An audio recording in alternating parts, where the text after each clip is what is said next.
All right, well, I need to do some work on the timer, but happy Saturday, Hacker Day, everybody. My name is Taggart, and we have an incredible show for you this evening, or morning, or whatever time you're in. I don't know where you are on the planet. But what are we doing on this channel? We're doing security, we're doing programming, we're doing some CTFs. Today, lots of blue team stuff. That's what we're doing on Saturdays these days, and I'm really excited about this show. I did some work getting this ready, and if all goes according to plan, we'll even demonstrate some new attack vectors, so that now you need to worry about. So fun day for both blue team and red team. But before we get into that, let's talk a little bit about this week in cyber news. Still a lot of news coming out about the Hafnium exchange attacks, and there were quite a few other stories as well. I wanted to focus in on two of them. The first is the I'm going to go with Donnybrook about Microsoft, GitHub, and Hafnium proofs of concept. So essentially a defanged proof of concept for exploiting the remote code execution vulnerabilities in Microsoft Exchange that Microsoft patched the week prior was released in a GitHub gist. Microsoft, who owns GitHub, promptly took down this gist as violating its terms of service. This led Dave Kennedy, who's the founder and CEO of TrustedSec, among others, to cry foul. Now, there was some debate on InfoSec Twitter about whether it was a good idea, whether exploits always need to be deployed or need to be shared, or whether that, without a responsible disclosure program or even enough time for administrators and defenders to patch systems, is responsible at all. And of course, another part of the debate was also whether this exploit that was taken down was even a legitimate exploit, because there was some reverse engineering, some extra code that you needed to add to the proof of concept in order to complete the remote code execution attack. I don't want to editorialize too much on this. My only take is that there are really, really solid arguments on both sides, and I wrestle with this all the time about whether it's a good idea for security research to always be disclosed, or whether that really does lower the barrier to entry and make it a commodity attack and make it easier for attackers to attack less defended organizations. I think that part is kind of unarguably true, that it gives, you're putting dangerous weapons, if it's fully realized, the proof of concept, you're putting a dangerous weapon in the hands of malicious actors who aren't as skilled, right? I don't think that part's arguable.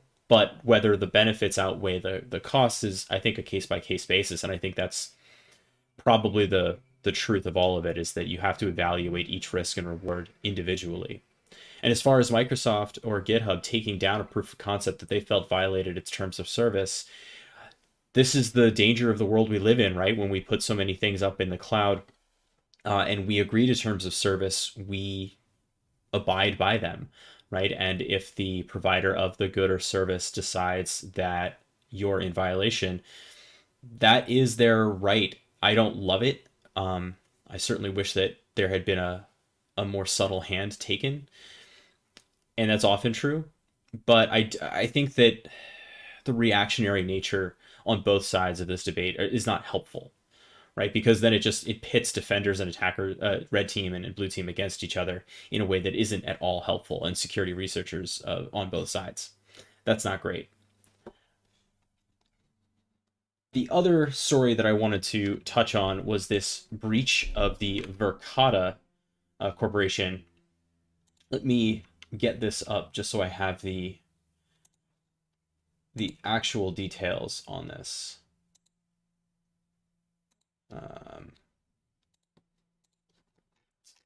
So with Verkada,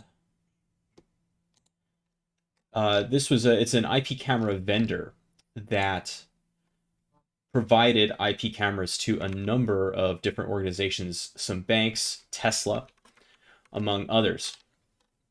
And it turns out that the security around these IP cameras was woefully inadequate, allowing researchers to access cameras inside of Tesla warehouses, inside of banks, inside of, I think I saw some prisons as well. And in short, this was about poor credential management and easy access. Later investigation revealed that multiple employees within Verkada, the camera vendor, had kind of super admin access to these cameras and likely abused it in the course of their day-to-day. So I think that this is a story as old as information security, but I think that Internet of Things in particular, and cameras even more in particular, have this really, really unfortunate pattern that we see time and time again. And, Verkada is interesting because this was the camera vendor that actually had the problem, and they should have known better. I don't have a lot of sympathy for what happened there. They absolutely should have known better.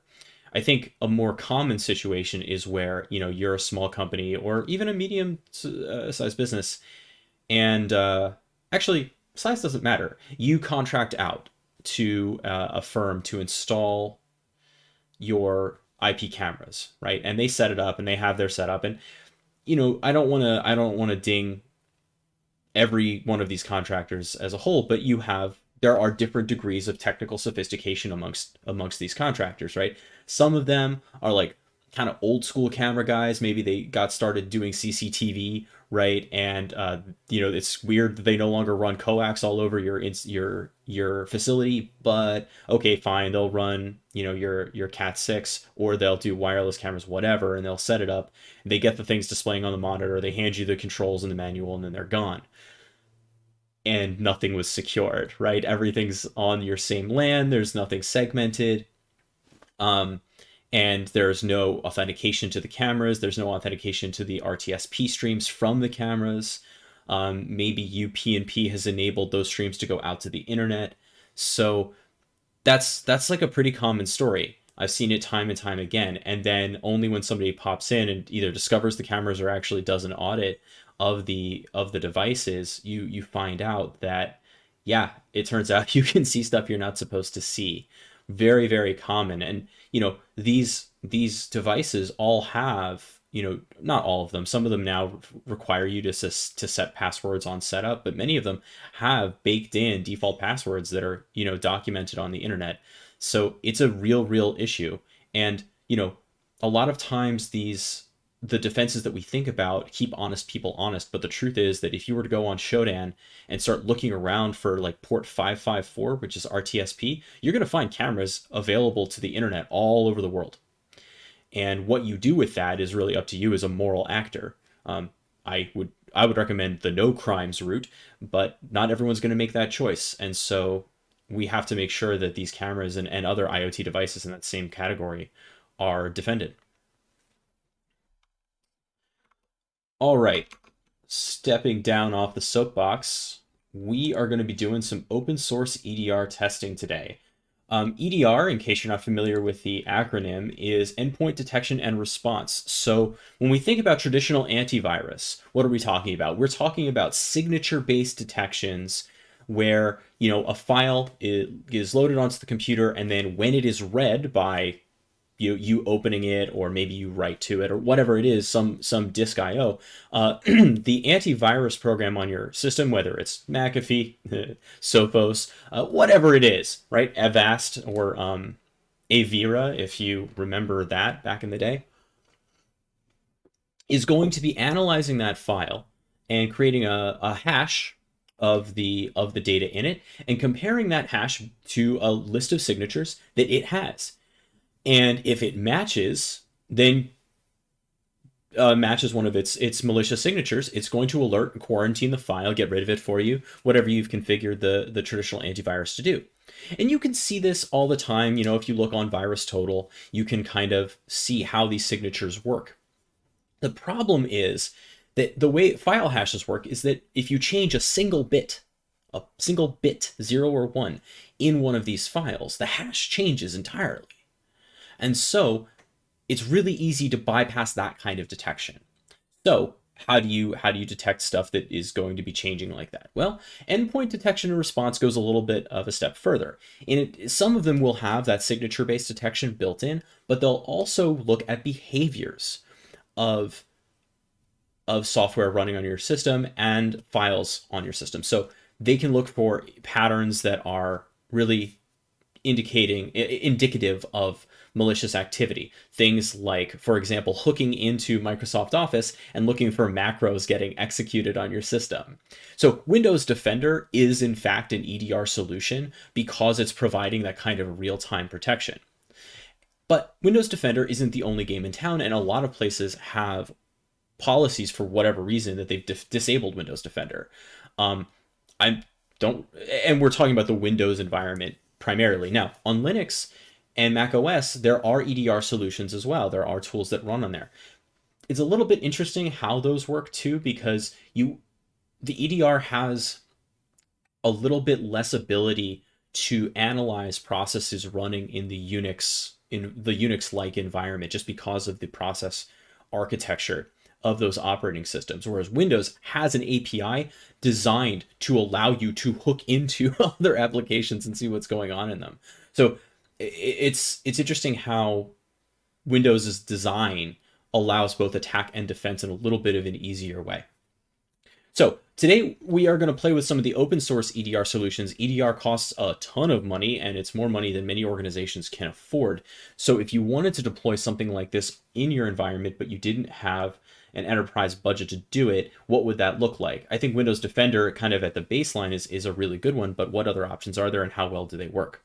So what we're going to do is we're going to test out some open source EDR solutions. One of them is OpenEDR actually, and another one is BlueSpawn. We're going to play with BlueSpawn and potentially Velociraptor if we have time.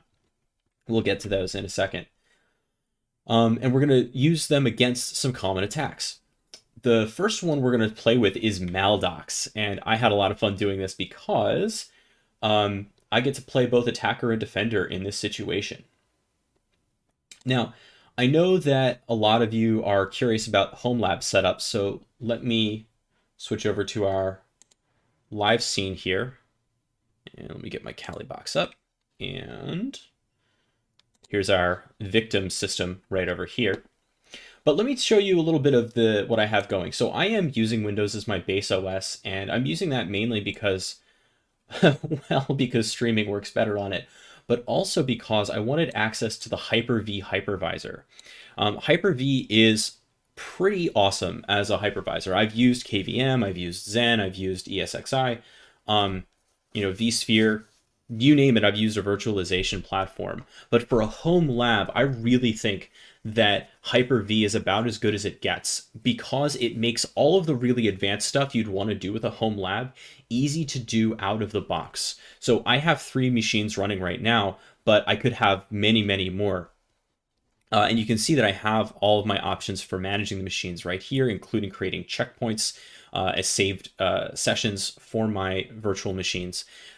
One thing I really love is the virtual switch manager, which allows me to easily create virtual networks within the hypervisor. So if I want to do malware analysis, I have my isolation lab virtual switch, and I can move a VM over into that network and just know for sure that no network traffic is getting off that box. I don't have to worry about that. If I want it to have an IP address that looks like the rest of my LAN, I can use the bridge. And if I can have a default switch that is networked internally, but doesn't share the same subnet or IP space as the rest of the devices on my home network. Really, really easy to do this here.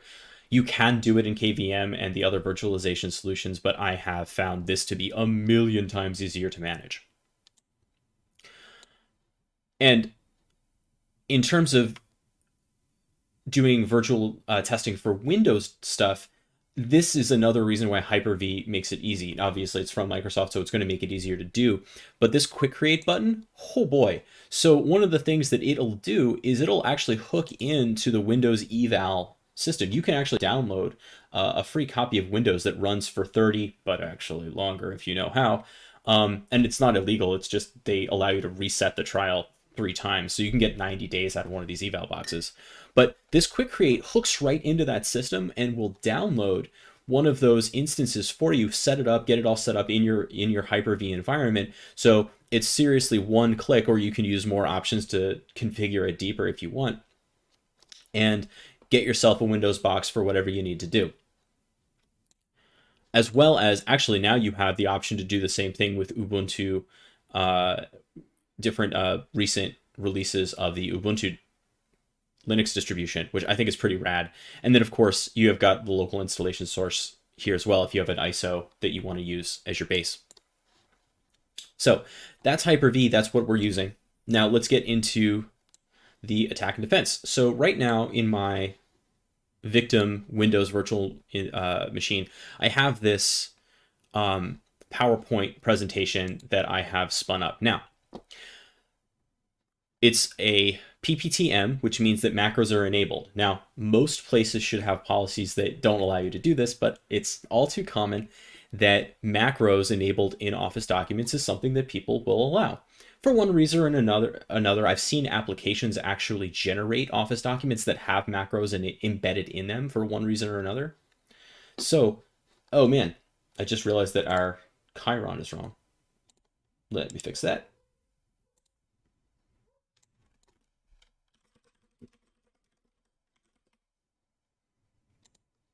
That's better.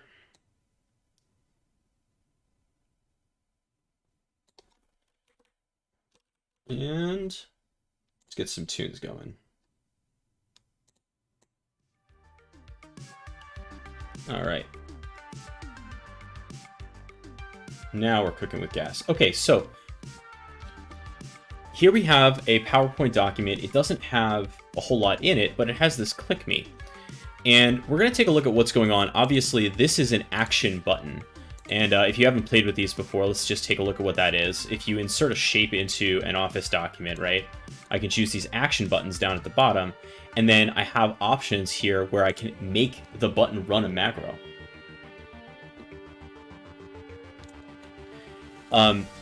Now, I can also set, you can get macros to run on open. Not so much in PowerPoint. You can do it in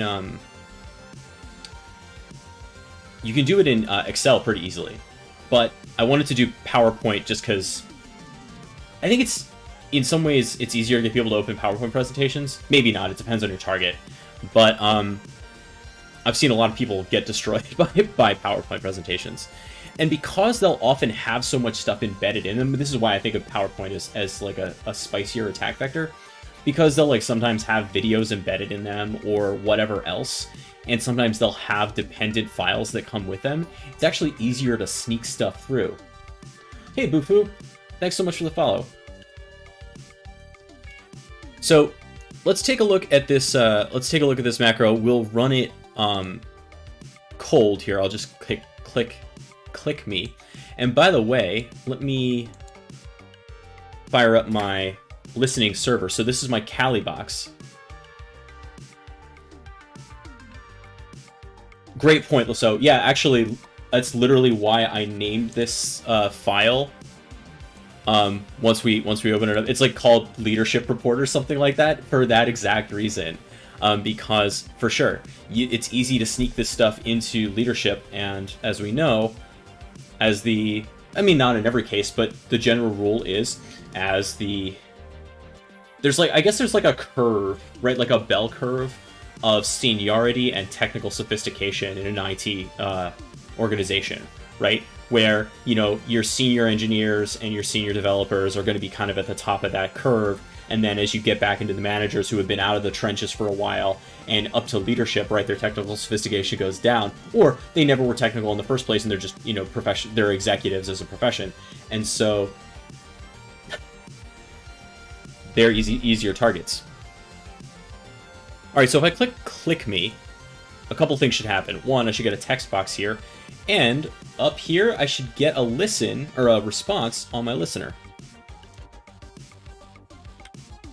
Okay, so that worked, and there are a couple things that I need to disclose. First, the reason that worked is because I disabled Windows Defender on this machine. Windows Defender, this is not a sophisticated attack by any means.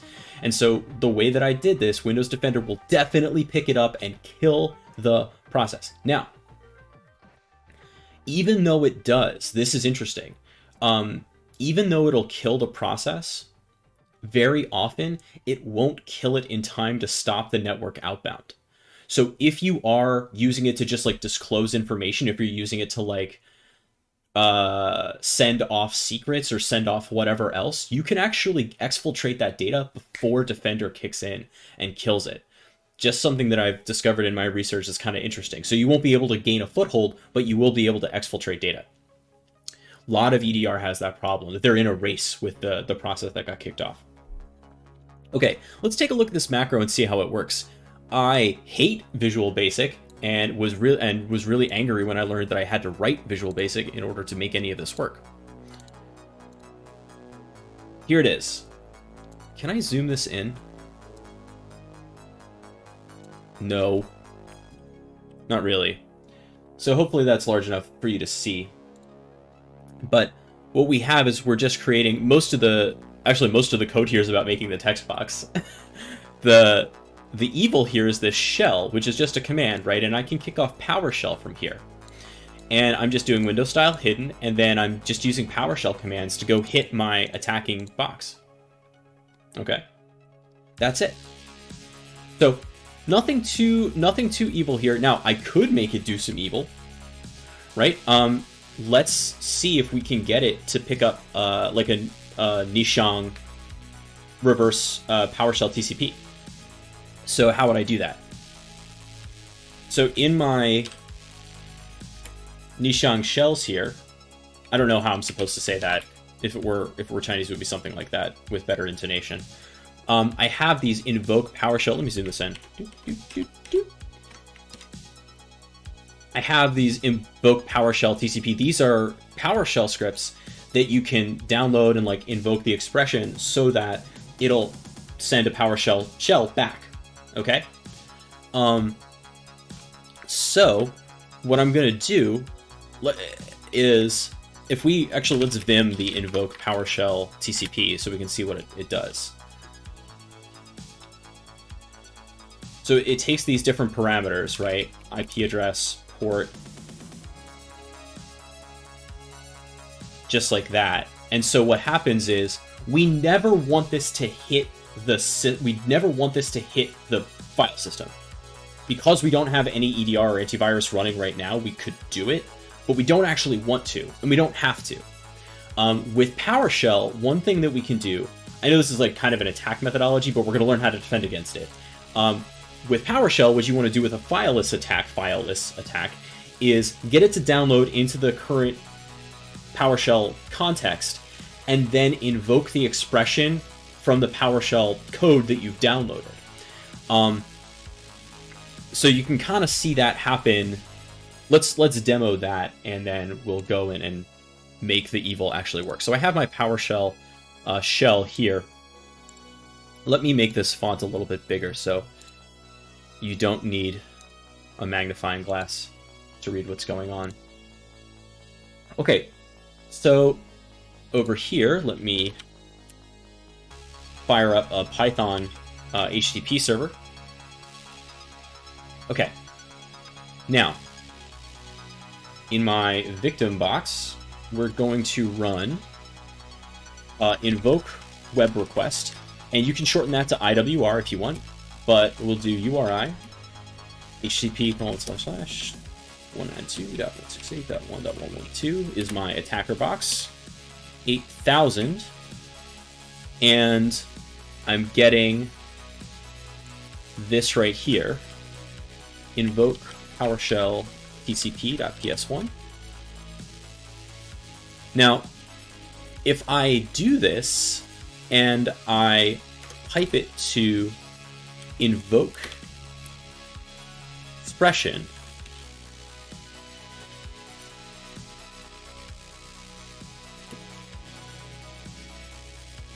I have some problems because the Internet Explorer engine is not available.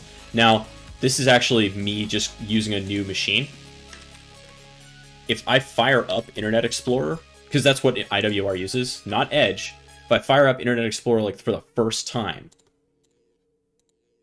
just whatever it is, that should take care of that. Let's try that again. Yeah, see? So if you ever get that error when you're testing, just know you got to pop open Internet Explorer like literally one time, and you're good. Okay, so look what happened. I got a 200 response getting that TCP. Now, if I try invoke PowerShell TCP, look, now it's its own thing. And let me set up a listener here. I need another listener. So over here, I'm going to run a netcat listener on port 8888. So, so many windows. All right, so we're going to do invoke PowerShell TCP, and then if you remember,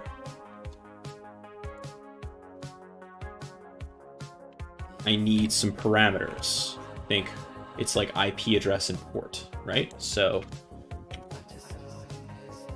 IP address 192.168.1.112, and port is 8888.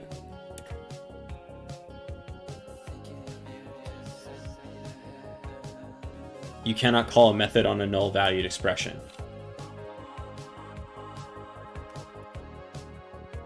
Okay, so it'll actually walk me through it. IP address 192.168.1.112, port 8888. But it's nulling out, and that's because I lost the context for it, if that makes sense. So we have to do this a little bit differently.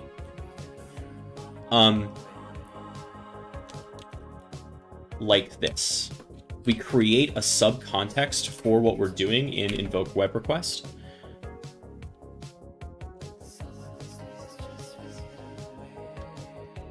And then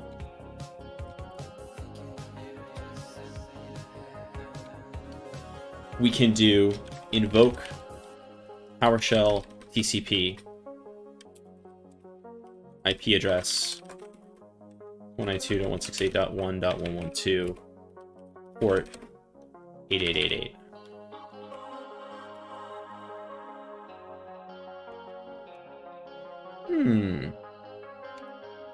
Something went wrong.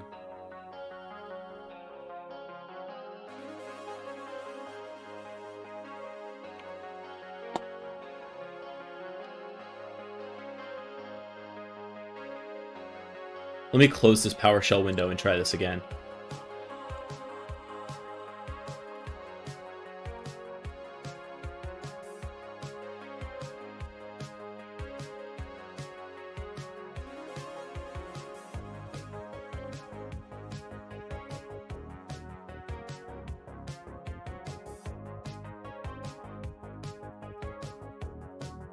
There it is, I think. No.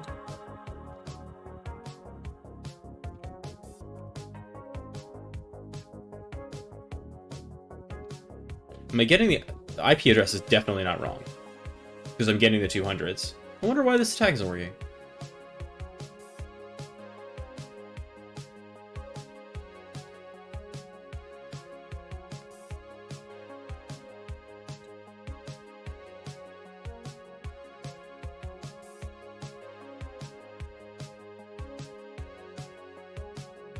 Yeah, so the 8000 is working because I'm hitting this, right? The invoke web request is successful.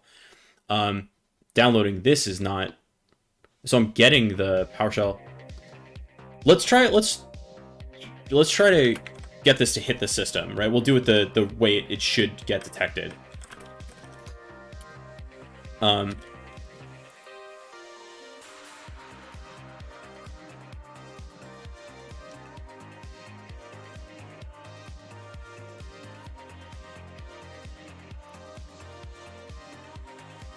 Oh wait, I need the out file. Out file.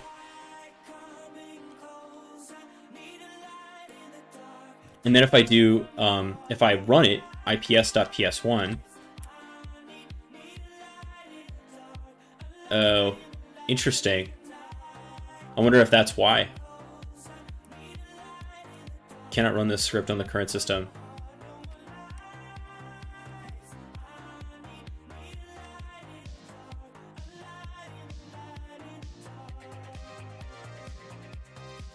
Oh, for the love of God. Interesting. I wonder if it is the execution policy, which is a problem. I mean, you would think that that's something that most people would have set, but most people have the ability, to run PowerShell scripts.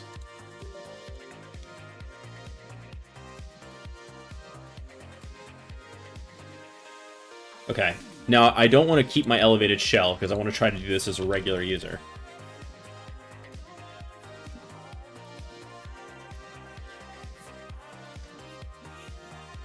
Okay.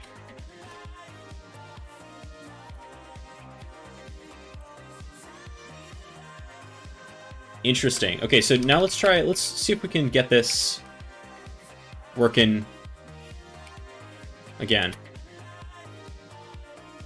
Huh. I might just be doing something wrong. Let me kill this server and reread the... Oh, because it's reverse. Of course.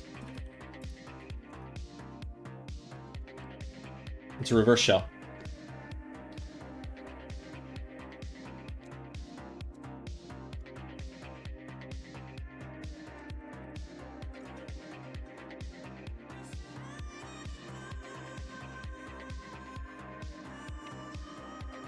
Hey there.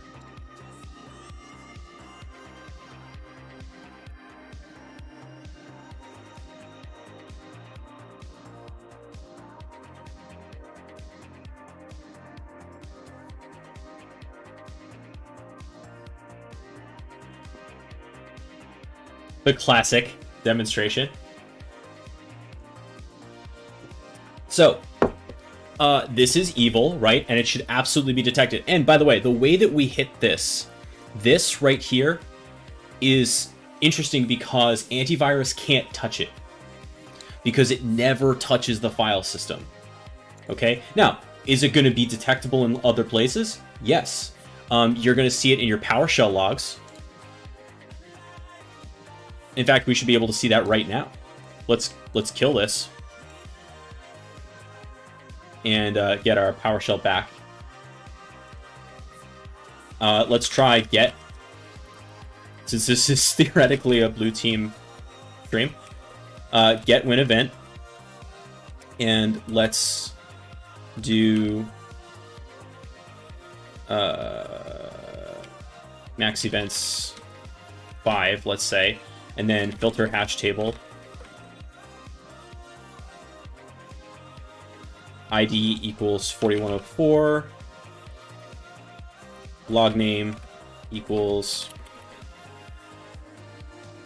Microsoft Windows PowerShell operational.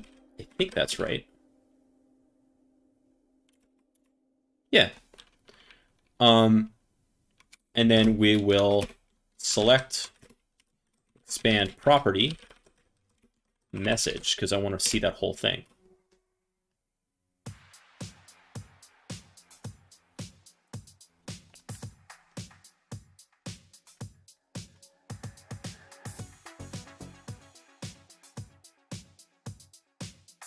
Whoa, insane.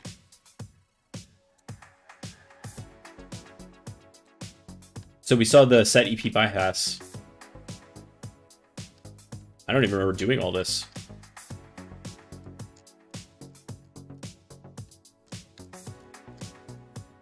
But it should be there. And of course, if you have sysmon running, it definitely will be in there. We can even try this one more another way, which is we can try to just literally find stir calc. Let's see if it's in there. Nah, it's not in there.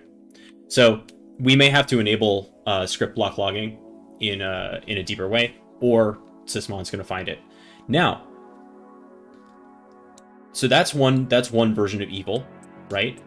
And now that we know how to do it from the command line, let's try to get it to happen from our Maldoc.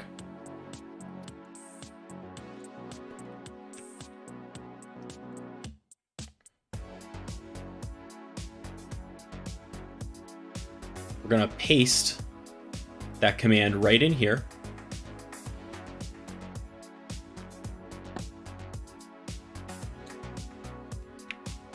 Okay, let's reset up our Python web server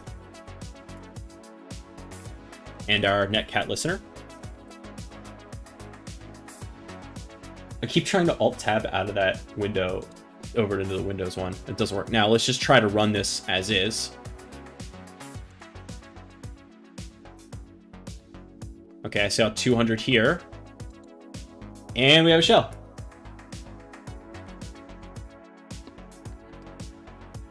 It's pretty freaky, right? Like, it's not hard to do this part. All right, now, if we had done this with Windows Defender, I guarantee you it would have set a tear on fire. But now that we have this Maldoc doing its thing, thank you, we will close this file, close out our PowerShell window, and let's try some open source EDR. Ooh, question. If you're using this as a red team technique, would you have something automatically run when the connection is made? Yes, definitely. The first thing I'm going to want to do, first of all, if it's just a dumb shell, right, if it's not Meterpreter or anything like that, I'm going to see if I can start pivoting and escalating. So I'm going to start trying to throw, after some light touches, I'm going to start trying to see if I can get services going. I'm going to see if I can get into the registry so that I can have an auto run. So if somebody kills it, I can get back to it. Absolutely. But especially in today's day and age, I want to have a light touch because I don't know if there's EDR on the system yet. And I just got lucky.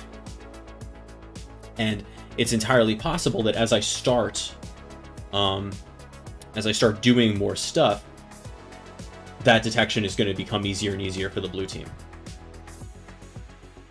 Which is why, last week we were doing the Windows event log try hack me, and one of the things we were looking at was the persistence from the registry and looking at those sysmon logs if you have sysmon enabled, and that is crazy, crazy powerful as a detection technique if it's available to you. But all right, we're going to start with OpenEDR. OpenEDR is a community that develops its own OpenEDR and costs nothing. And it has some really, really cool tools. I have not played with this too much, so this is kind of like a first run for me of this. I'm really excited to see what it does.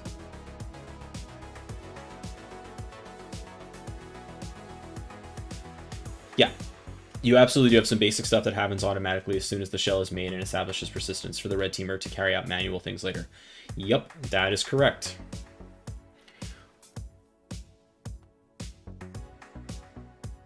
Some of the first things that you're going to see a lot, and you can actually start...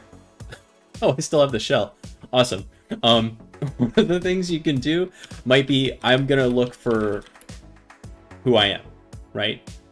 And I want to find out exactly what I can do. So for example, if I see an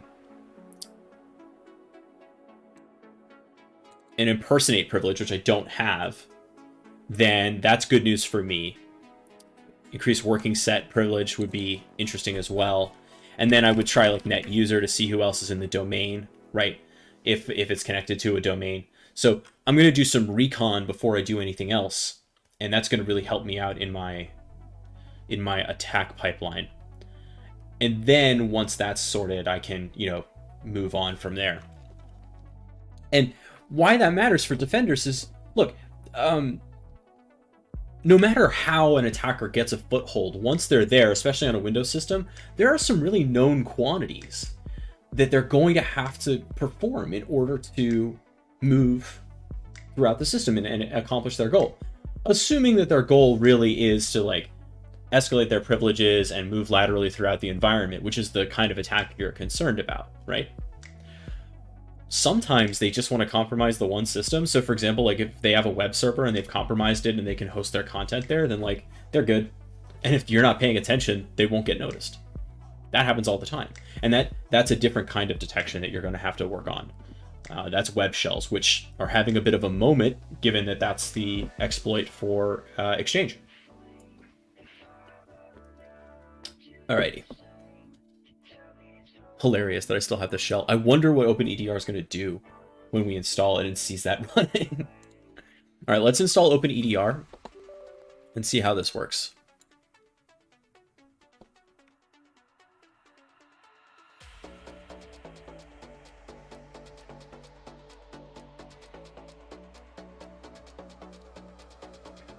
Was that it?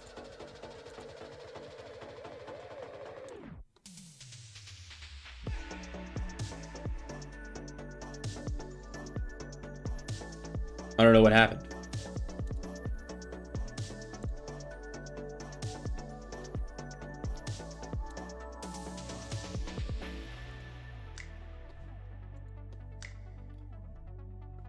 Is a single agent that can be installed, generates extensible telemetry all over it can use file lookup. Oh, I see. So I don't want to run Elastic though. Interesting. So I might have to do an Elastic if I want it to send. But how do I... Telemetry data is stored locally on the endpoint itself. You can use any log streaming solution analysis platform.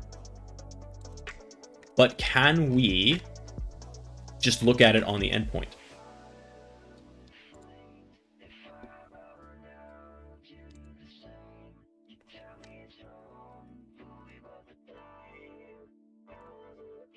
I mean, how do you configure it?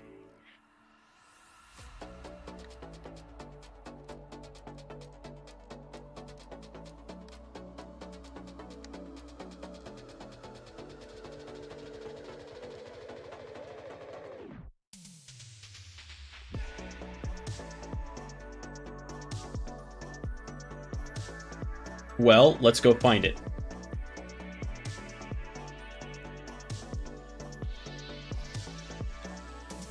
Actually, I will do this as an administrator because we want to be able to have full control over this shell. Okay.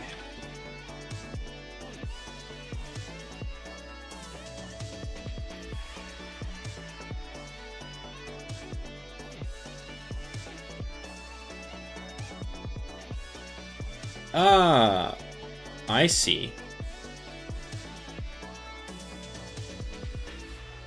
So if I look at the task manager, am I going to see EDR service running?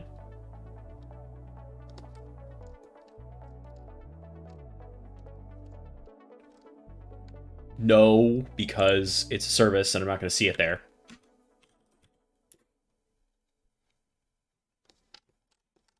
But I should see it here.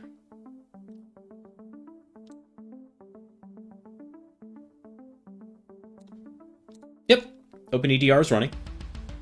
Let's look at the details for it.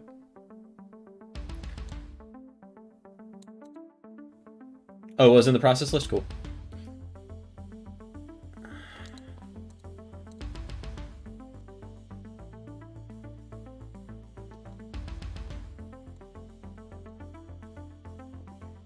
Okay, so it's running, and it doesn't seem to have any config. So if I, like, let's look at that config file.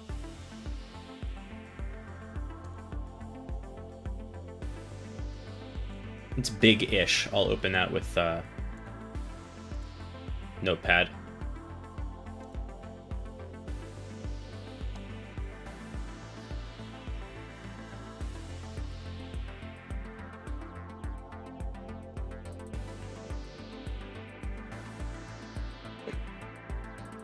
Cool.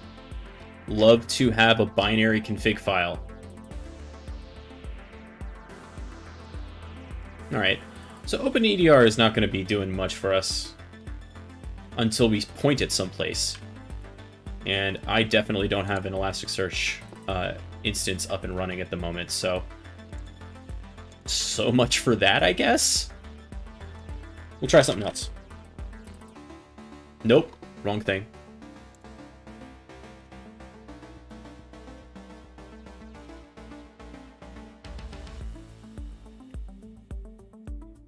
Oh, insane.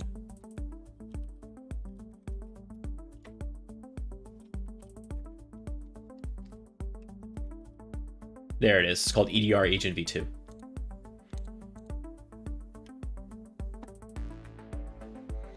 It doesn't. I think it just forwards out. So you have to configure into...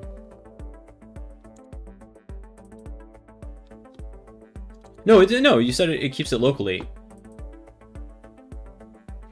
No, you're right, because it said it kept the logs locally.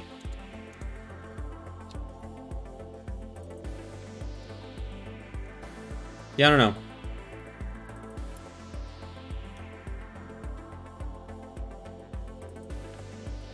Try a couple other things, and we'll circle back to OpenEDR.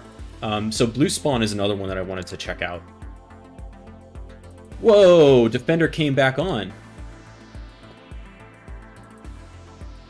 That's interesting. So once I uninstalled that, Windows Defender came back on, even though I didn't ask it to. Now it detected a threat. I wonder what it detected.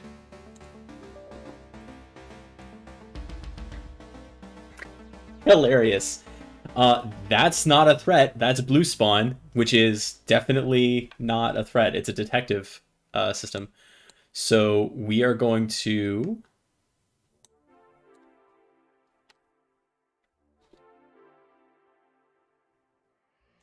Nope, not that song. I know for a fact that song is DMCA protected. We're going to turn real-time protection back off.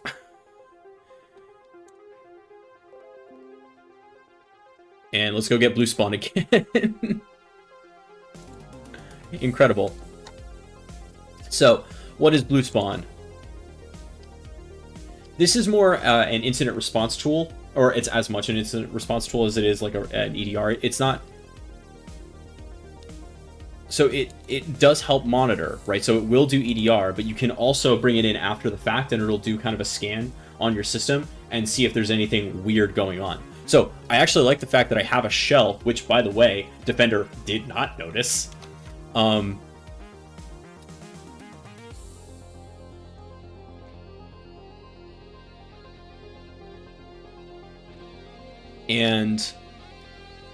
we'll see if just running this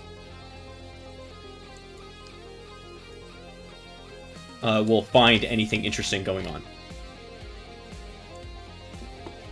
And I like this because it actually gives you...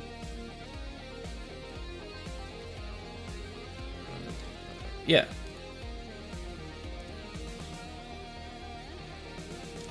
Keep anyway. Oh my god, Edge.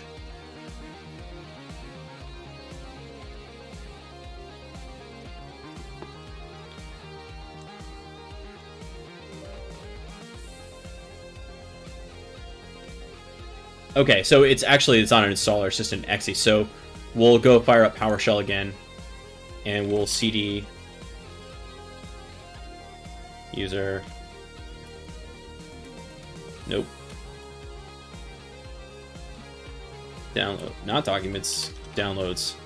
I really can't stand the autocomplete in PowerShell. It's very poor. Okay. So we're gonna run BlueSpawn, and how did they say to do it? It's go back to the page. We're gonna go and we're gonna do. Okay, so that mitigates. We're gonna hunt though. So we're gonna hunt for. We're gonna do this. So we use hunt, and then the mode is cursory, I guess. So we're not gonna do a super deep dive, and then we're gonna log it both to the console standard out and XML. That's cool.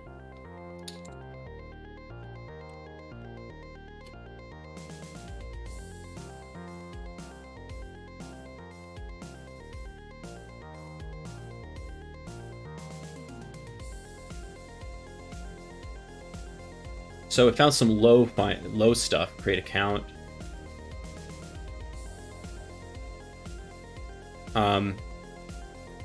Well, let's rerun it. It's telling us to rerun this subsection web shell. We run BlueSpawn at normal to run this. So we can try this again.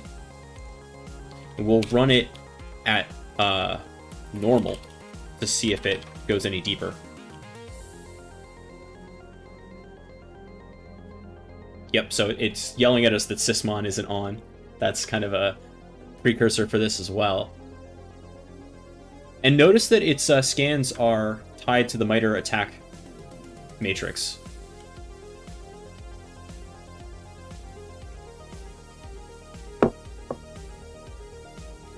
Alright, not a whole lot there.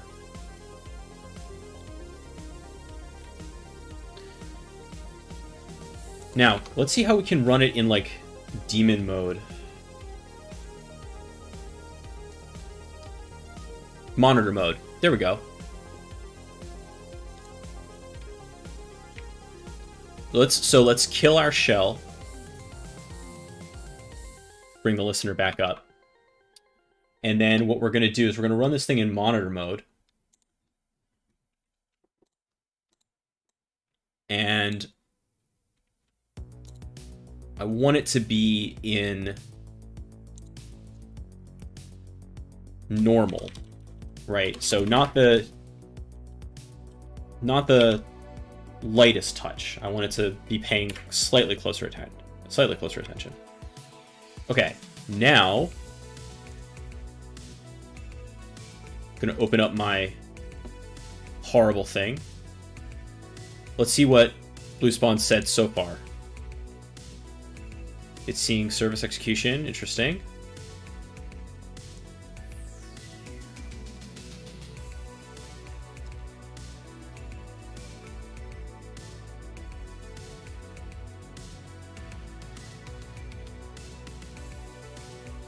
Okay, and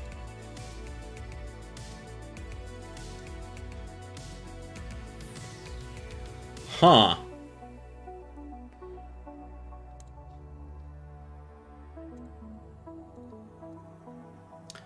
What you got for me, BlueSpawn? Not a mumbling word.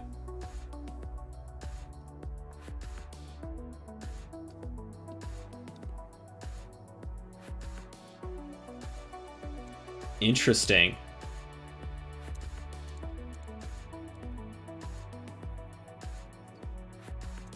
Well, that's unfortunate.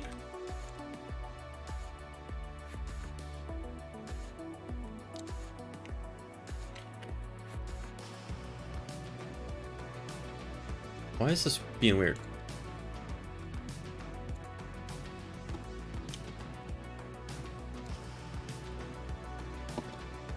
That's really unfortunate. Now, let me make a copy of this document.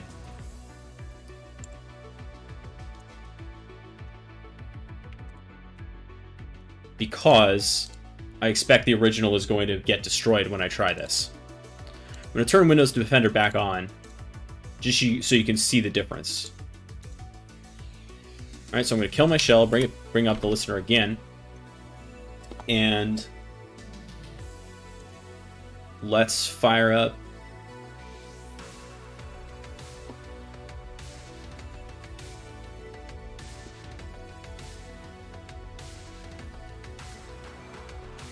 right, not even close. And this one actually caught the network. So 1052. Yeah, it didn't catch this one either.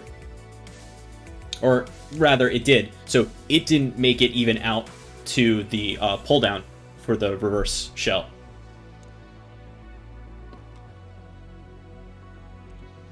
And by the way, notice that I didn't even ask the second I clicked on something else. It's like, okay, yeah, you're done. Goodbye. Goodbye, PowerPoint. And let's see if the file's gone. The file's not gone. But it's not going to execute again. As long as I have real-time protection on. Incredible, right? Like, that's the difference. Okay, let's try BlueSpawn one more time. Let's see if we can run it at like a higher level to see if we can get it do any better. So monitor, and then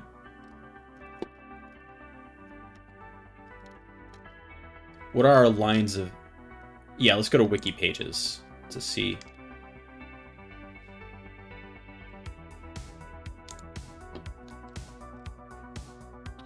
Normal, aggressiveness. So intensive is the next one up. Yeah, good call.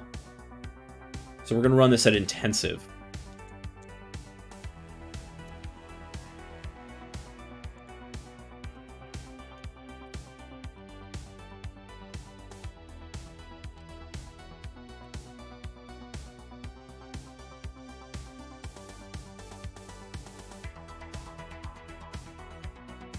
All right.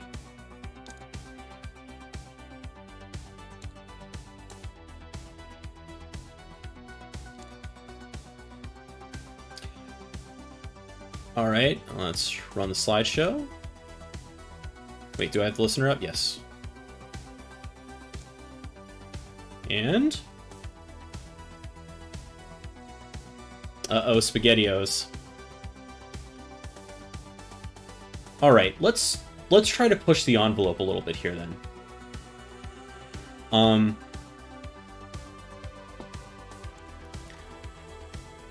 Let's see. So let's see if BlueSpawn said anything at all. Ooh, interesting. We got some errors.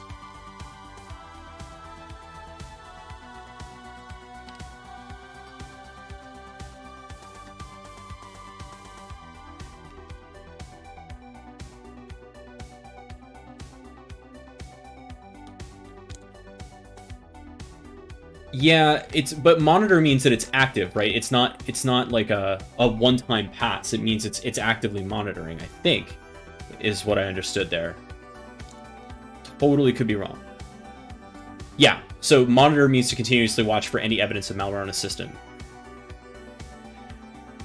So monitor sensitive registry keys, files, and more that malware is known to abuse. Then when something changes, it runs the associated hunt and triggers detections as needed. So that's cool. So let me go into my scripts here. Go to PowerSploit. And let's go to Privesk. And yeah, let's go get power up. This better make some noise. So I'm going to set up another Python server on port 8001. And then over in my shell here that I have, I'm going to try this. Invoke, or no, I'm going to do it the same way that I did before, where I create a context, right? And then invoke web request with the URI being http://192.168.1.1.2 8001, and I'm going to go get powerup.ps1, pipe that to invoke expression, and then I'm going to run invoke all checks, which is a function that just goes through everything it can try to do to escalate privileges. And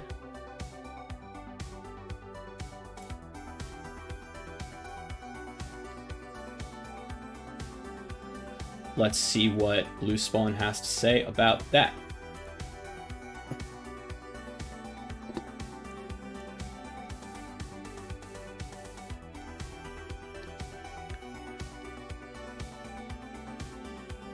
Okay, well, it just errored out.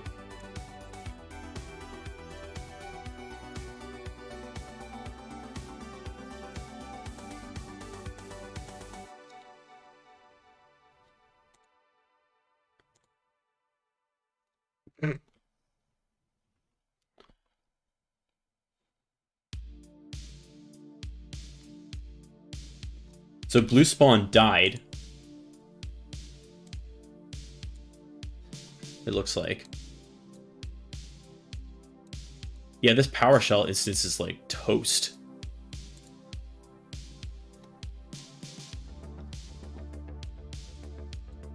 Oh, the whole thing is getting laggy. I think it's because of these checks that are running. But you can see that PowerUp is running and it's telling me all the stuff that I can modify. Service binaries. That's so interesting. I can update, edge update, things like that. That's cool. DLL hijacks that I can run.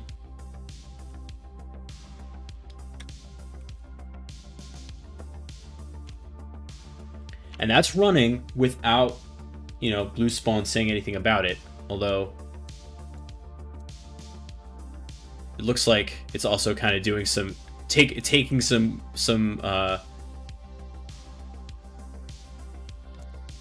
processing power from my system. Let's look at the task manager and see what it says. It's bad, but it's not that bad.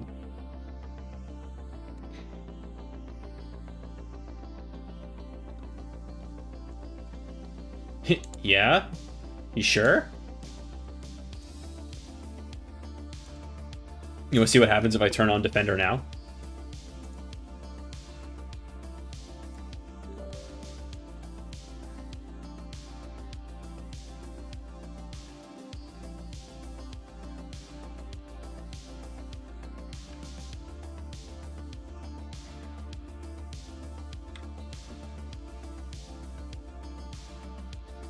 Nothing.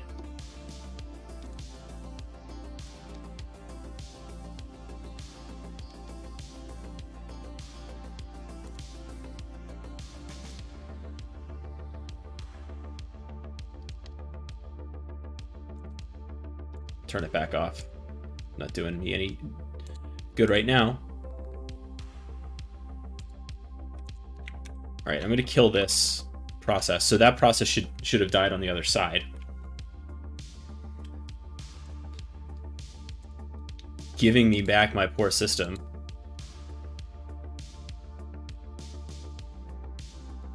Oof. All right. I'm gonna restart this thing. Because that went poorly. For Windows, though, not for me. That went fine. So I was able to run the PowerShell stuff without BlueSpawn saying anything.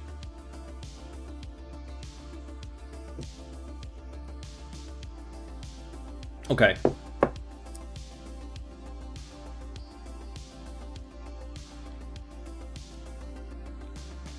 Now, while this is restarting, I wanted to show you something else that I've been toying with, and I just got it working last night, and I'm pretty happy about it. This, I know you can't see it yet. This is a reverse shell written in F#. And this, when compiled, runs and executes under Windows Defender, and Windows Defender doesn't care. I will run this on our test system to prove that point, but it's pretty rad. Now, you can do the same thing in C#, but my whole thing was like, everybody's writing in C# now to get around EDR, and so I expect those detections to start coming in. And the way that F# compiles... Oh, that's true. Microsoft might take down my stream. This is legitimate research, though.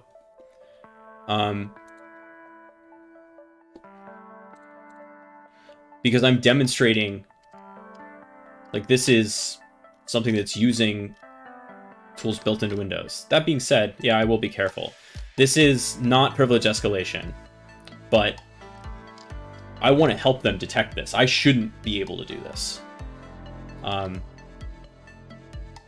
But this is how you build this information. But yeah. Well, if I get banned, sorry, folks. We'll see what happens. But EDR should be able to detect this, right? So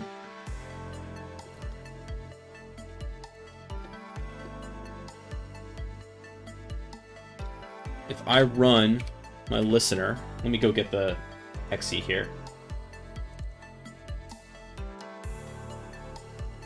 This is just the unzipped stuff. It does have some dependencies at the moment because of the way that F# runs.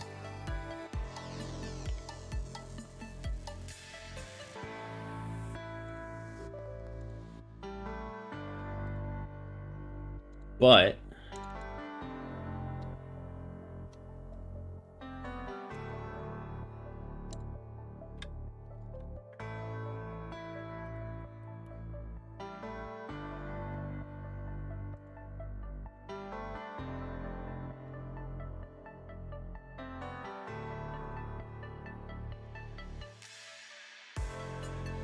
now, it's still showing the window here.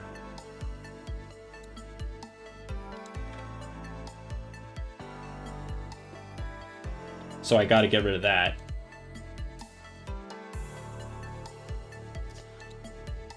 But this isn't getting detected by behavioral analysis yet. And I really don't know why. Because I didn't make any attempt to obfuscate anything here, so I'm not really sure. This is, yeah.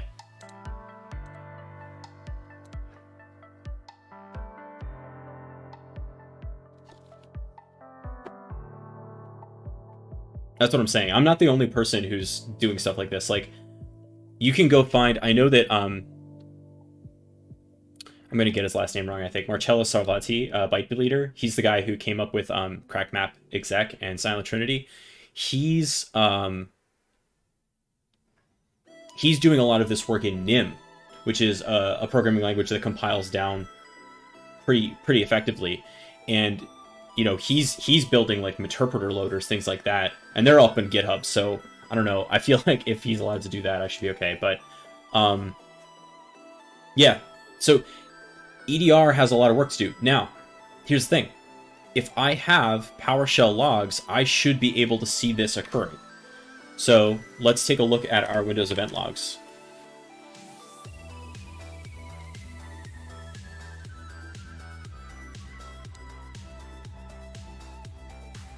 See, okay, there's Windows PowerShell, and I should see 400s. No, that's not right. Microsoft Windows. It should be in Windows PowerShell operational.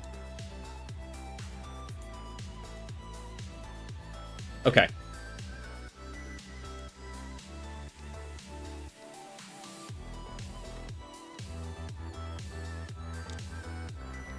So it's seeing something.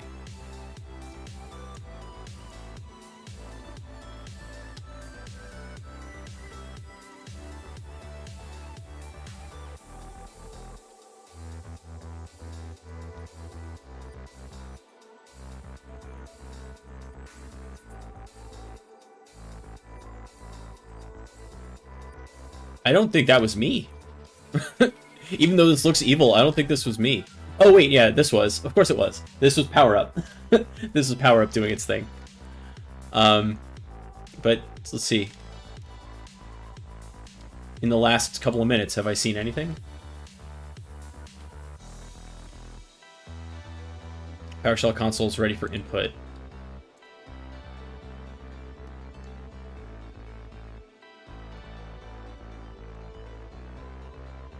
No. So you would need to... Alright, so this is where you can see the 4100 executing pipeline. Look at this. So it's warning here, and Defender would have caught this. We didn't have Defender on when we were trying this. Does my F# exe use PowerShell? It does.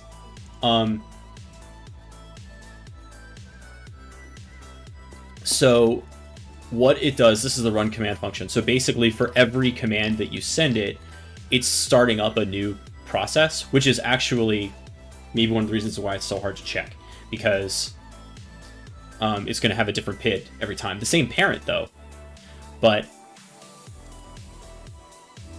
this is very, very rudimentary. I am not good at this. I'm just learning. But you create this new process object, right? And then you set up the file name arguments, and then you redirect standard out and standard error. You capture them, and then that's returned back to the byte stream, back out over TCP. And there's my send bytes function. I gotta tell you, once I got my head around this was a lot nicer than writing it in C#. And yeah, you gotta like hard code the IP address. But if you know the system that you're attacking, that's not, at least for a foothold, that's not the craziest thing. But yep. Now we had other, I think there was other stuff that we wanted to try. Yes, there was.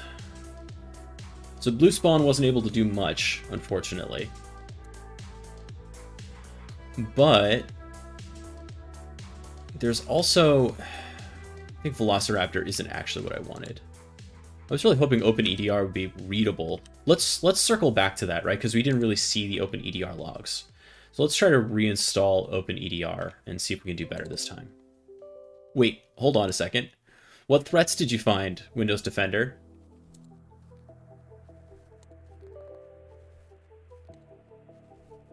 Oh, is it BlueSpawn again? Good job, buddy.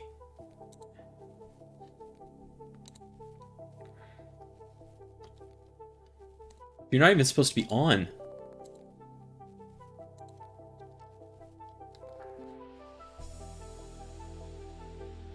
Okay, let's reinstall OpenEDR.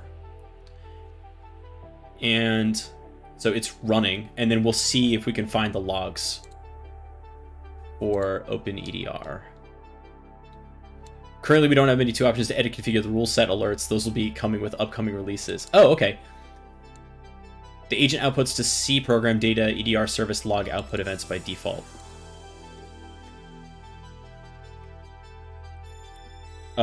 You want to try the same thing again? You want to try to run Power Up?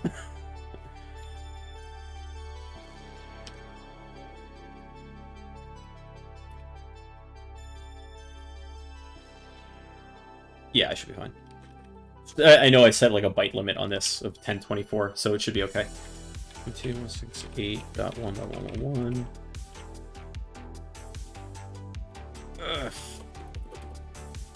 URI 2.68.1.111 for 8,000. Yes. No, port 8001 is in the right place. PowerUp.ps1 IEX, invoke all checks.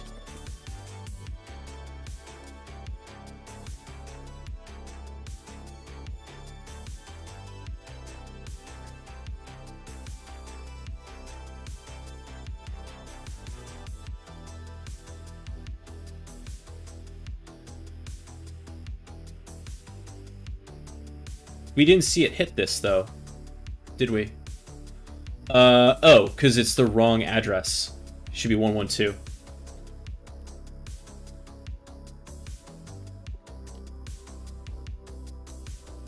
I will copy that much and then do the rest. .ps1 x invoke all x. That's better.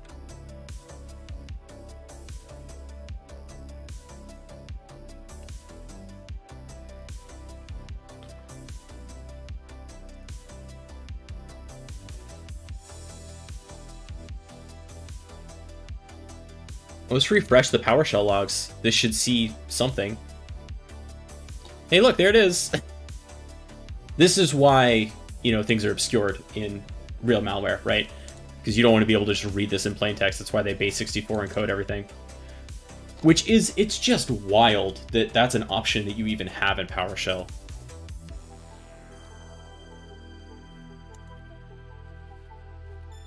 You know what's funny?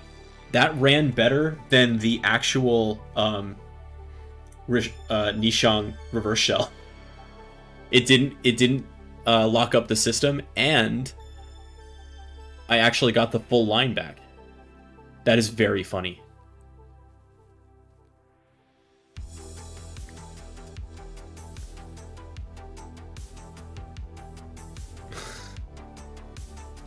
So these are modifiable. That's incredible. So, wait. The EDR service is modifiable?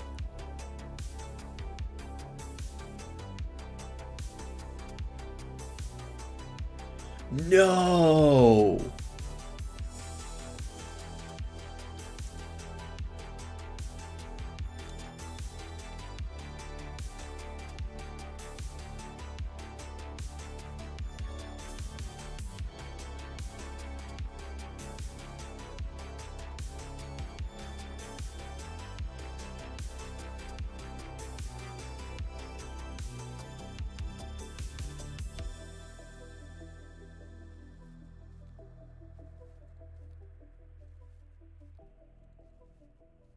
So,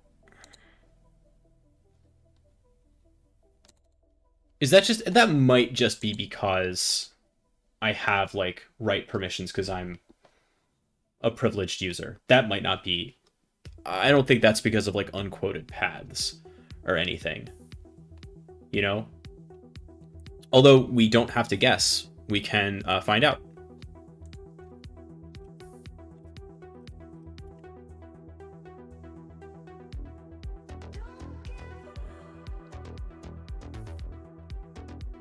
I'm intentionally running this on the reverse shell to see if it actually makes noise. That's right? SC query?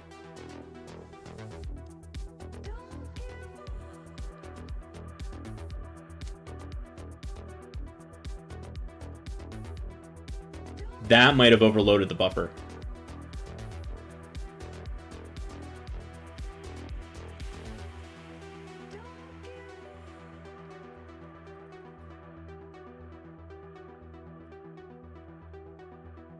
The SC list.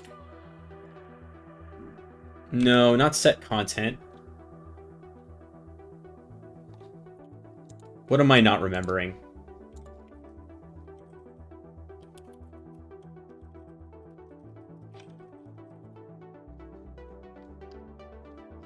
No, it is SC. Yeah, I guess it's got to be sc.exe query. Okay, well, let me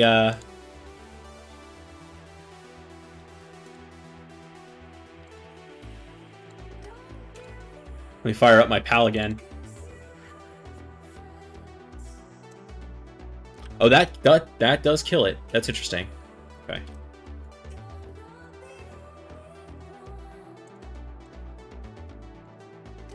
Okay, leave that alone. And then where did, okay, before I go any further, we're looking for the logs in Program data, EDR service. Okay.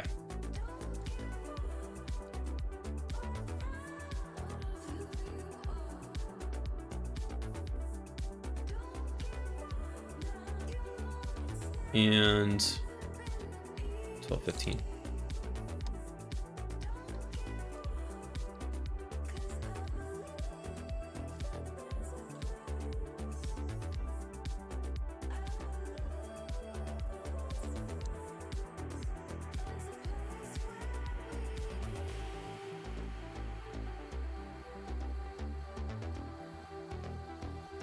Okay. Okay, here we go. So we're seeing events. Let's see if PowerShell's in here anywhere. Okay.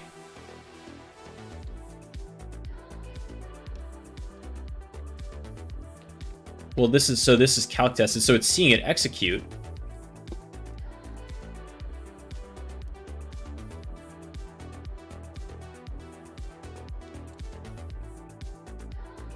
Sees that. Verdict 1. What do the verdicts mean?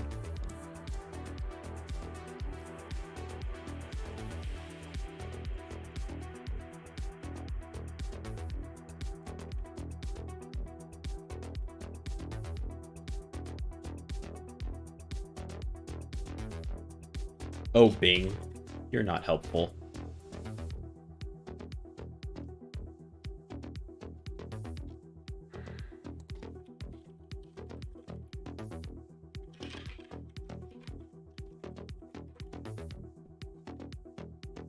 No, give me OpenEDR verdict, please.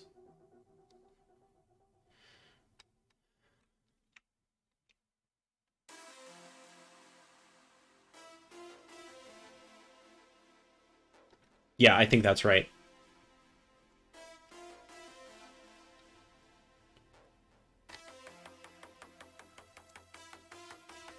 I mean, this is where we already were.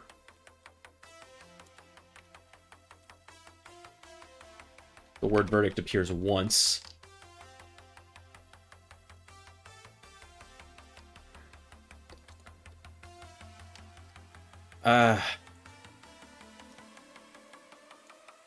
OpenEDR.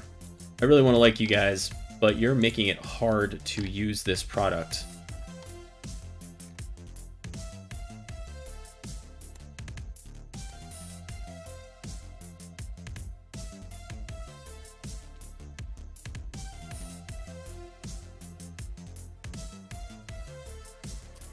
Yeah, I don't know what those mean. Verdict 0. Verdict 1. I wonder if that's the score. Okay. FLS verdict. What's the difference between verdict and FLS verdict, I wonder? File system verdict, maybe?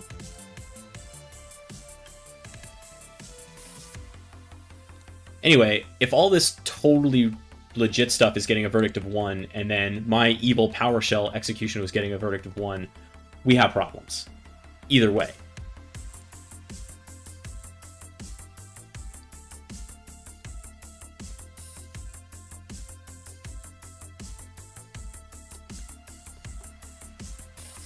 And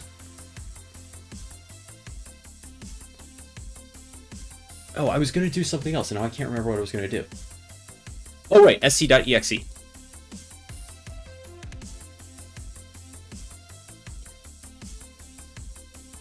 A period would probably be good.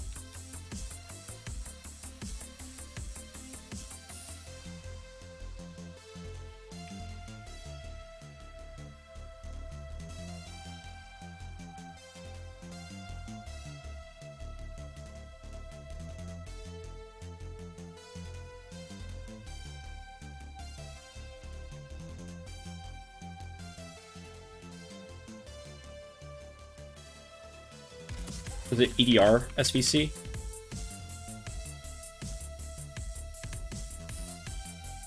Okay. Stoppable, not pausable, except shutdown.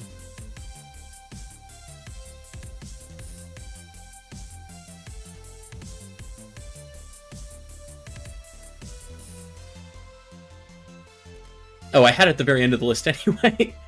Not stoppable, not pausable, except shutdown. Interesting.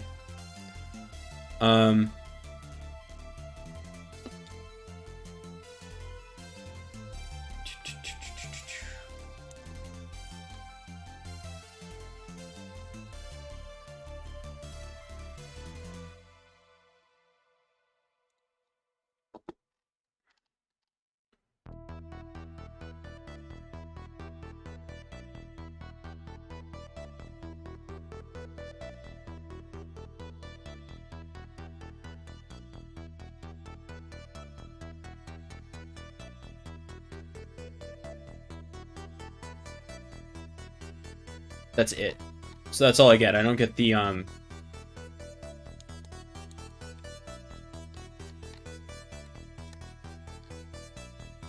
where it's running from. What I want to see is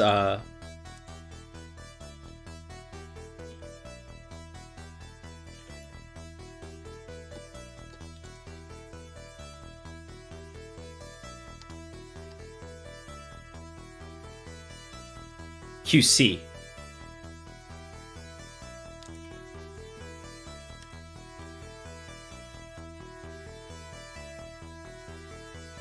There it is.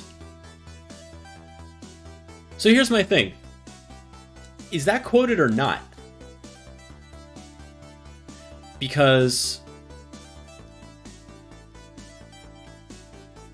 are any of them quoted, I think, is a better question.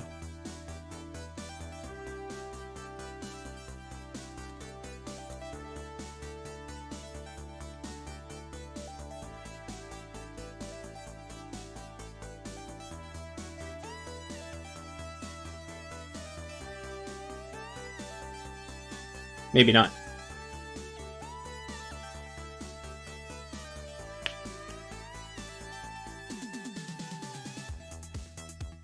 So, anyway, that's something maybe to try on Tuesday, where we get that focus back. Come on, there we go.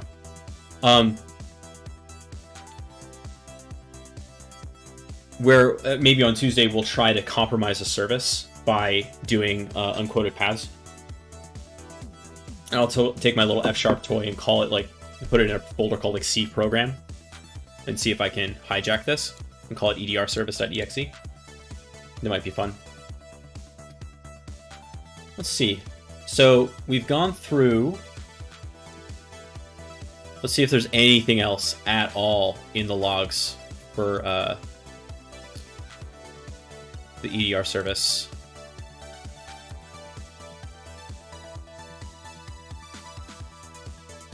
Are these done in reverse order? 77, 781, 796. No. So it should be at the bottom.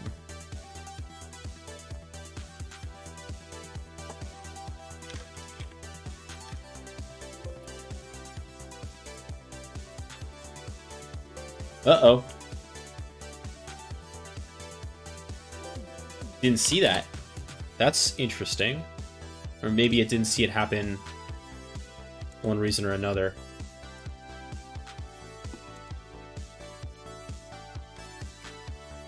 Let's see what else I have in Prevesc here. Power up.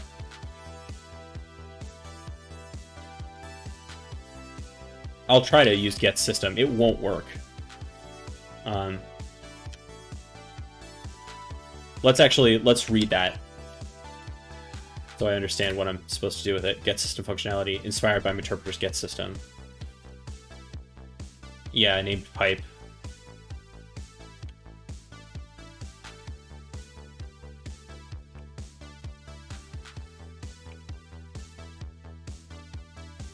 Named pipe. So let's see. What do I have? Who am I? Whoops. Priv. So I don't have any token privileges, and I don't have any named pipe privileges, so I don't think this is going to work either way. Well, we'll try named pipe. Token duplication.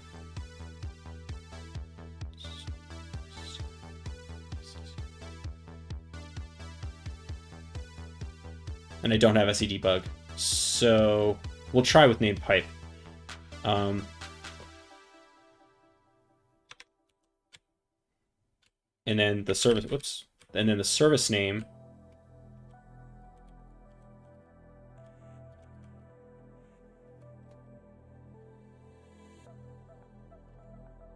Yeah. So we'll try this.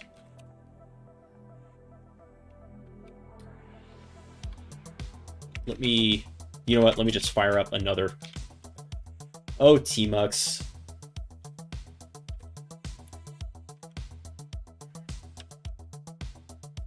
Okay. So here we'll do invoke web request, URI, speak slash 1.2.1.1. That almost went poorly. 1.112 8001 slash get system dot ps1 pipe ps1. It would be really cool if I could type. And then we're going to invoke the expression, and then we're going to do get system service name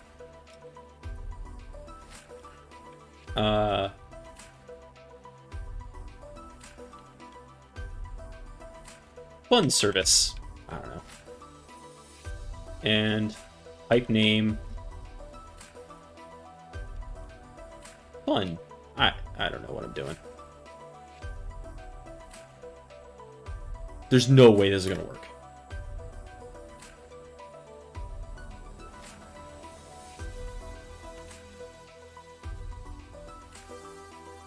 It didn't even hit. What happened? Still running.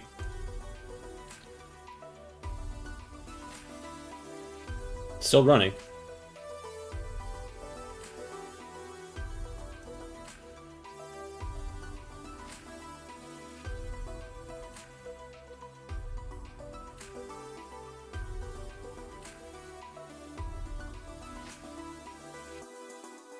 Okay, it saw it happen too. Verdict 1.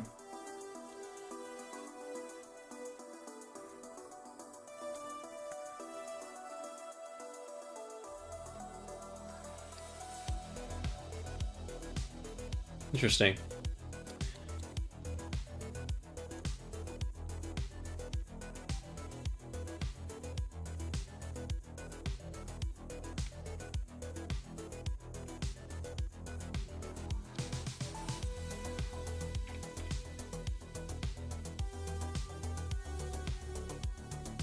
Okay, so a lot of things went wrong there, one of which is that my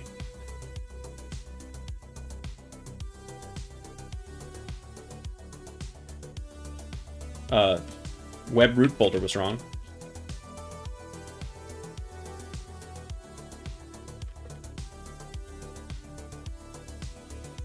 And then we'll try get system, service name, fun service, pipe name, fun. That happened.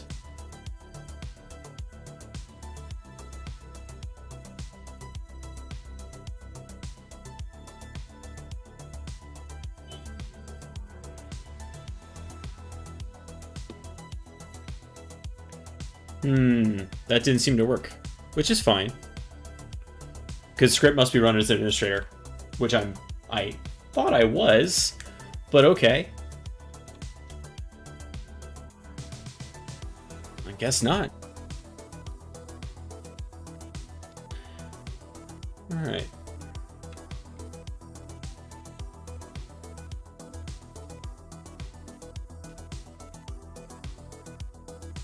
So we've played with OpenEDR, so it's logging, but you know, I think probably the secret sauce with OpenEDR is that it itself is just kind of doing the logging and maybe making some verdicts, but in truth, the real magic is going to be in when you send it to your Elk stack or something else, right? Or send it into Splunk where you have other correlations and other detection rules that do it for you. So it's almost like this is in lieu of Sysmon in a way, where you're getting the logs, you're able to forward them off. And then you're taking advantage of that correlated detection elsewhere. So it's less preventative, than, you know, something like Windows Defender or a commercial product could be. One other thing that I wanted to play with here, which is Velociraptor. Nope, not this. Will this take me to Velociraptor, though? So Velociraptor is more of a... It's a tool for incident response, really, more than EDR. In a way...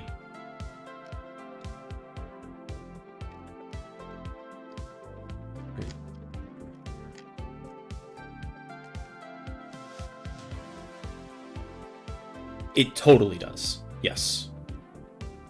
Velociraptor definitely has the coolest name. And it has a GUI, which makes me excited. Yeah, let's go.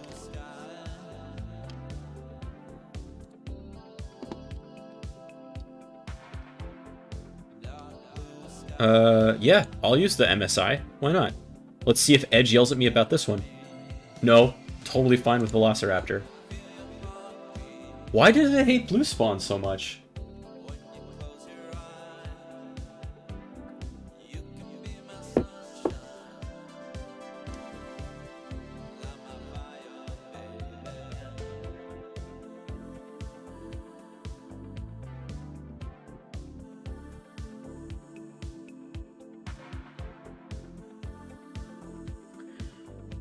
All right. Wait, what? What? I know. I look away for 1 second.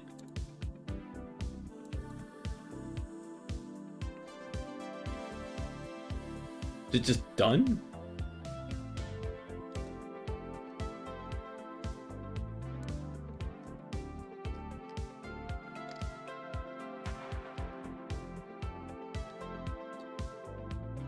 We'll see.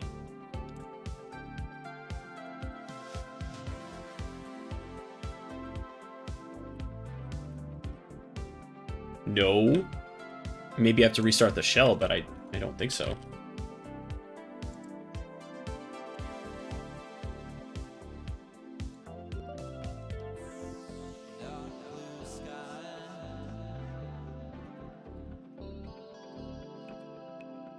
Okay, well, if the MSI isn't going to work for me,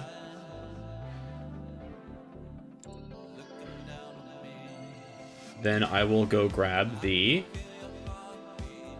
straight up Exe.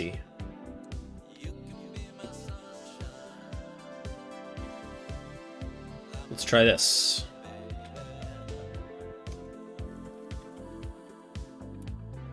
Wow, wrong CC. Users, user, downloads.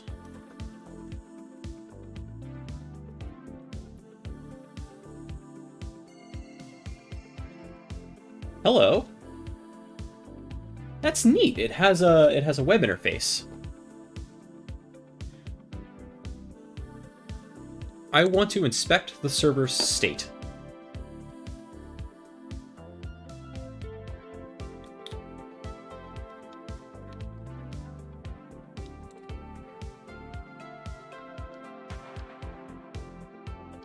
Interesting. These are the users.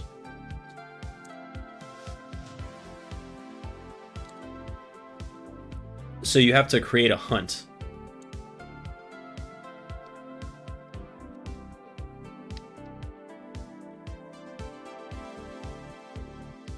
Let's see if there's specific Windows stuff here.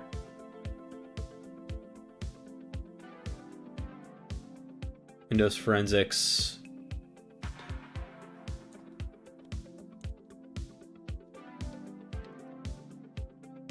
Oh, I like this. Oh, man. This is crazy powerful. This is like if you don't want to use Redline. Wow. Wow, wow, wow.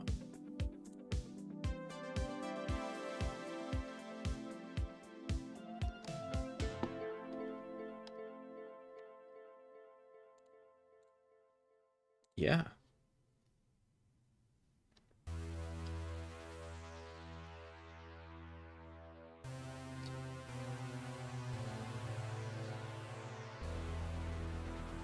Now, does this update dynamically, or do I have to, like, reload the page?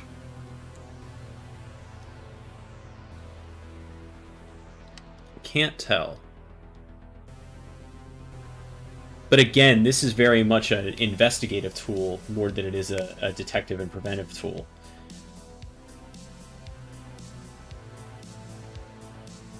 So in terms of open source EDR, I feel like the verdict is, pun kind of intended, it's that there's a long way to go. Now, in terms of, you know, stuff you can pay for, enterprises have it, but I think, you know, overall, if you're most organizations,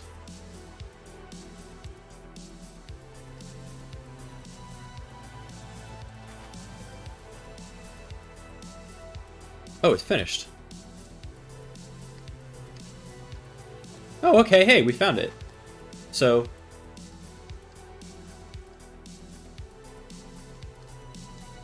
dang.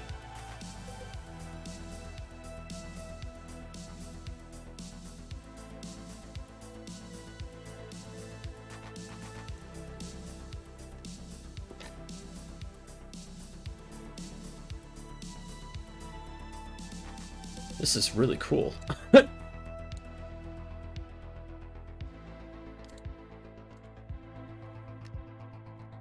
Wow. All right, Velociraptor, you just jumped to the top of my incident response list.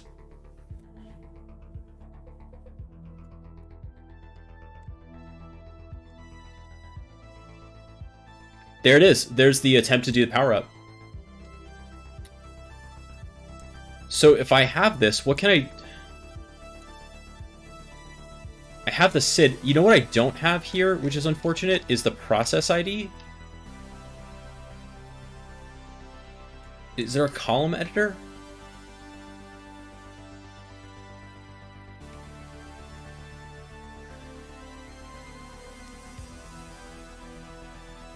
Oh, is it just really far over, maybe? Yeah. Yeah, it is. This column is just all the way to the end of the... Okay, cool. There's a scroll bar. I made the window tinier so it would be easier to manage stuff, but... Oh, okay. Neat.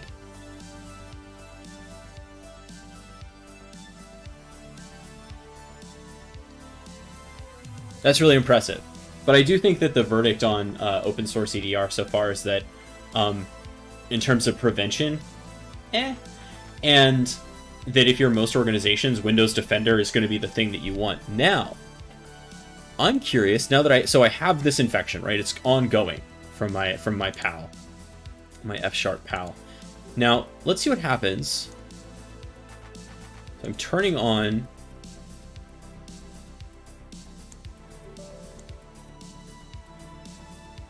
real stuff. And let's see what happens if I try some of this again.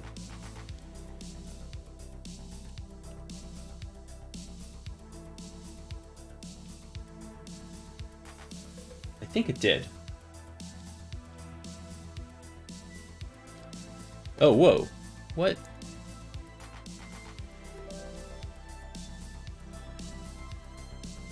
That was weird. Good eye, though.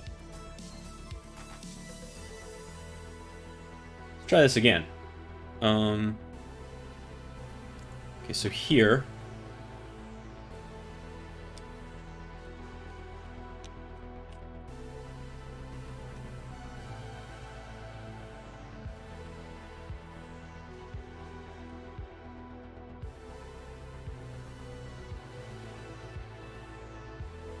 Okay. None at all. And everything is on.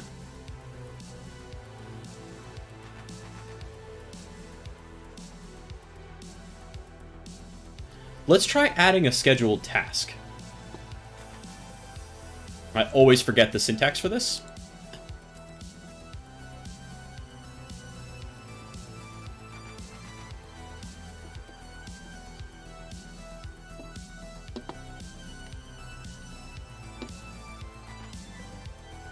Okay.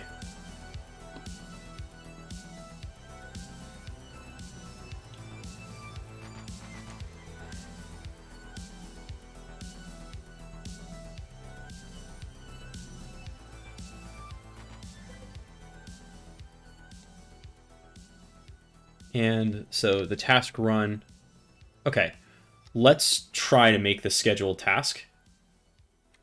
So that's tasks. And I'm just going to move this over to the other screen so I can see it at the same time. Create /sc, and we want it to be hourly. And we'll say task name, we'll call it a fun task. And task run is going to be C users user desktop. Right now it's in a folder called publish, which is fine, and calc test.exe.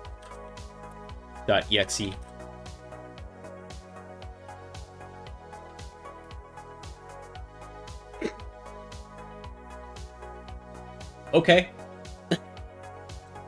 I'm not going to wait an hour, but let's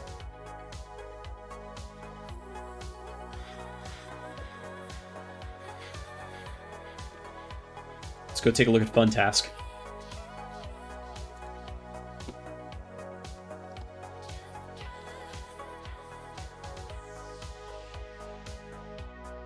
This song is about all the unsolicited conversations that I've had. Oh, weird. People telling me that I should get married and have a baby and stuff. Let's see. I don't see fun task on this list.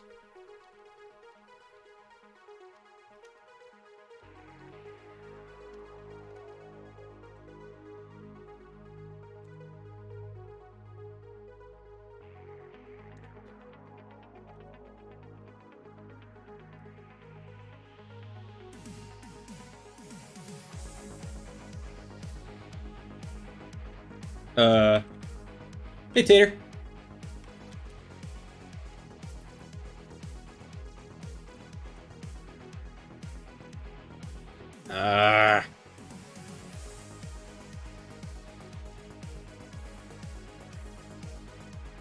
This is what I get for using tools like Redline.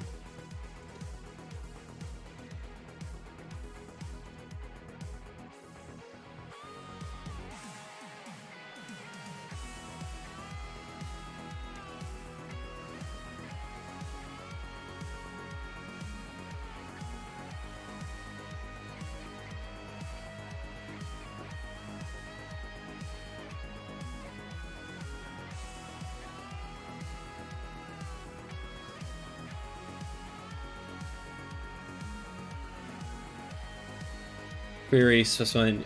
No.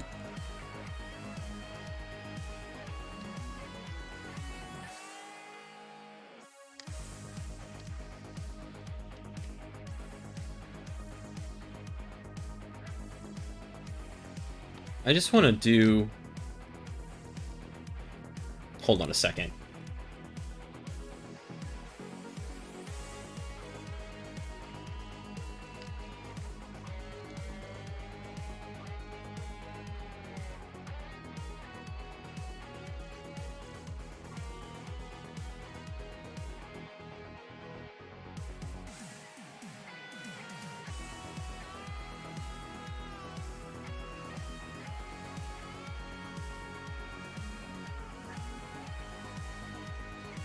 Okay.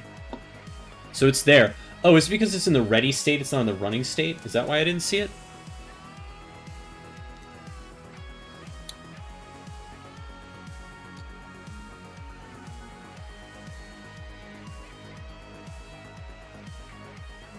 Yeah, show the hidden tasks. I hate this view so much.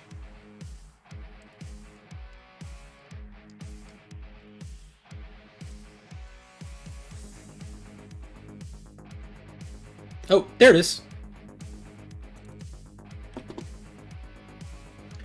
Fun task.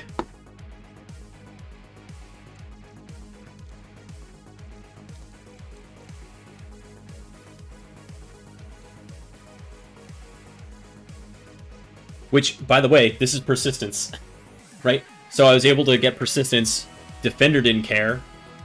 I wonder, we still have the EDR service running. I wonder if the EDR service cared.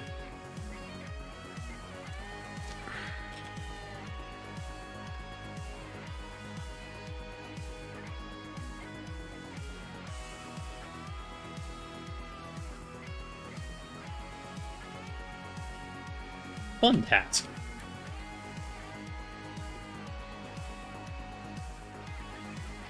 Looked pretty good. Verdict 1, right? No difference there.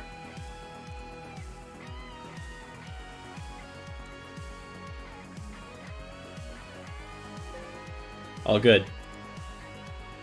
And, by the way, Defender's running.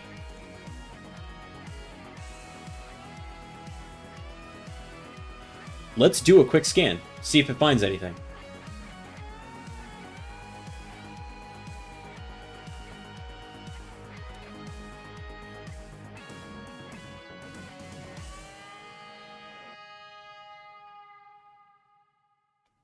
Maybe. I'll tell you what, let me fire it. I'll make it happen. I'll lose this shell.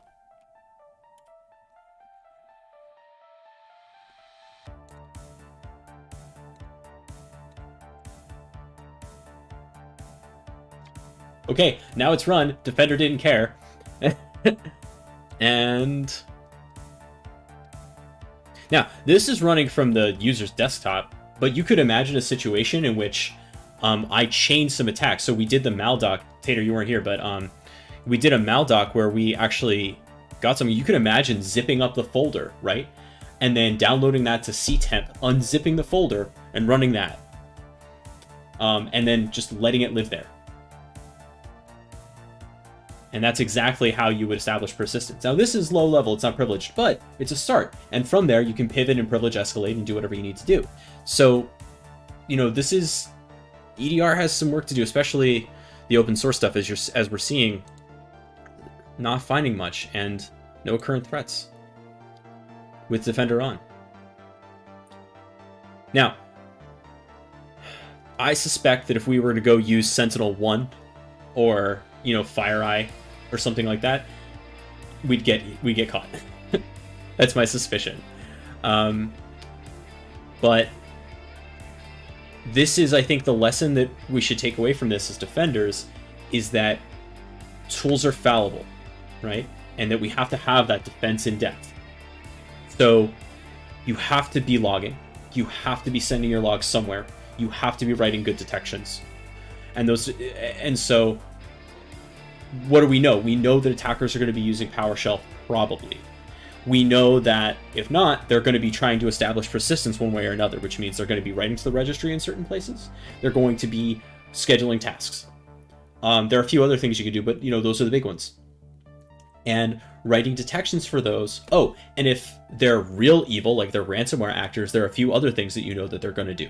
They're going to be looking for shadow copies or shadow volumes, right? They're going to be running bits to schedule tasks. That's another one that you see all the time. And those are the detections that you need from the endpoint to start catching this evil, because the automatic detections, there's just too much variance in what's out there in order for these tools to find it. I'll be honest, I was hoping that I was going to get caught more by Defender than what we saw here today. But unfortunately, not so much. I'm going to keep playing with these over the next few weeks to see if I can improve both the attack and maybe even the defense. Hopefully the defense, but it's very clear that there's some work to be done here.